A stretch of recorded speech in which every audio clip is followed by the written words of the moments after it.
Hey, what's up, everyone? It's your man, Sean Zittel. Just finished watching Jaron Ennis defend the IBF welterweight title in a rematch with Chukhadzhian down here in the office, and it was overall an underwhelming performance. Despite dropping Chukhadzhian in the fifth, hurting him multiple times in the fight, underwhelming because we don't hold Ennis to the same standards that we hold the other three welterweight title holders. If this was Barrios or Norman or Amantis Stanionis, then hey, good workman-like title defense against a solid guy. But Ennis is a guy, myself included, that we've talked about this incredible talent, and he does have that with blazing hand speed and punching power and reflexes and all the kind of stuff that jumps off the screen, but ultimately turned into underwhelming performance and is becoming too inefficient. And maybe some of these habits have been developed because at a time where he deserved to be fighting guys in the top 10, he had to fight faded, old, smaller guys like Thomas Delorme and Sergey Lipinets, and that allowed him to be comfortable and fall into bad habits of relying on his talent too much. You see Bam Rodriguez in the co-main event, who, like Jaron Ennis, has a lot of special effects. He could pivot out and do all these amazing flashy moves, but tonight, that's not what the job called for against Guevara. He kept it tight. He kept his base tight, his legs tight, in between him, the high guard tight. He didn't reach for punches in the center of the ring. He didn't force the uppercut from too far out. He measured with his lead hand, cut the ring off, and these are things Ennis didn't do.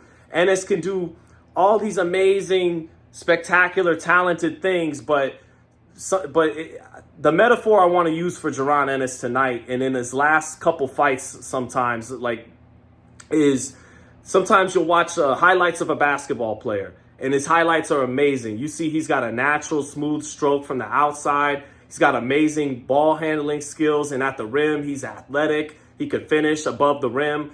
And then you look down at the box score, and he averages about 20 points a game on 41% shooting, 40% shooting, 42%. Meanwhile, a ball player not as talented is scoring as much or more and shooting higher from the field. Why? Because he's efficient.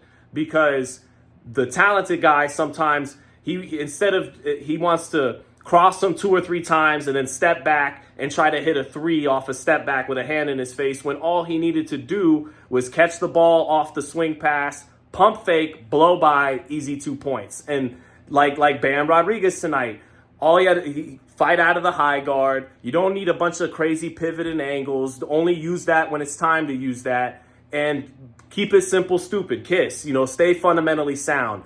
And that's Ennis's problem right now, is he's not using the fundamentals. He's super talented, super creative and dynamic, and you saw that tonight. That's part of why Chukhadzhian, who did take more chances tonight and did take advantage of Ennis's leaky defense, but he only took so many chances because Ennis wasn't worried about the power. Give him credit for his chin tonight. I know Chukhadzhian's not known as a puncher, but took the power, no problem. And then Ennis is great at punctuating. He'll throw a chopping left hand or a right hand, depending on the stance. He'll punctuate the exchange with heavy hands and can hurt you.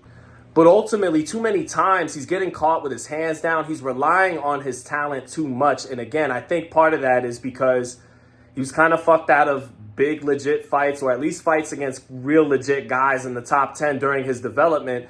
And so at 23, 24, 25, 26, those most pivotal stages to growing your game, he became accustomed to getting by on his talent and not always needing to be fundamentally and technically sound.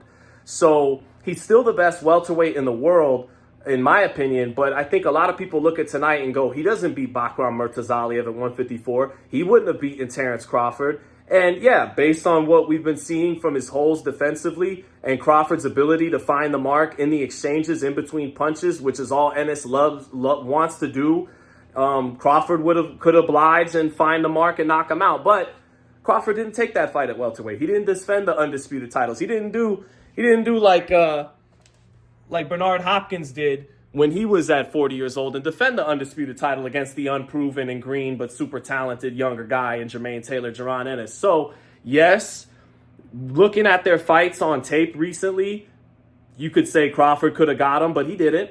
And, moving up to 154, yeah, you could favor Bakram Murtazaliev, you could favor Virgil Ortiz, but I still got to see those fights. I still think those are great fights, and I still think Ennis is a great talent who's not fighting up to his ceiling. His ceiling is way up there. He has gifts most fighters could only dream of, but he's getting by on that too much, and those holes in his game are increasingly starting to show. Relying on the athleticism a little bit too much and the talent and too much. Floyd Mayweather, he'd have that famous phrase, "This guy is straight up and down, no special effects." Well, right now, Jaron Ennis is fighting a little bit like the opposite evil.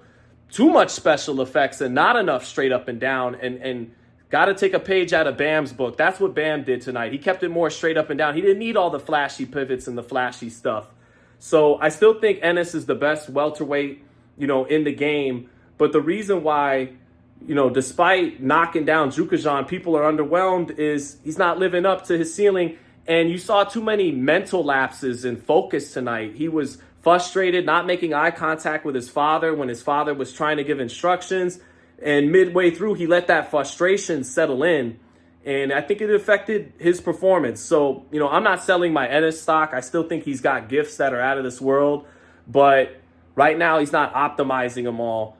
And, that's my take on it. Still look forward to watching him going forward. So, peace.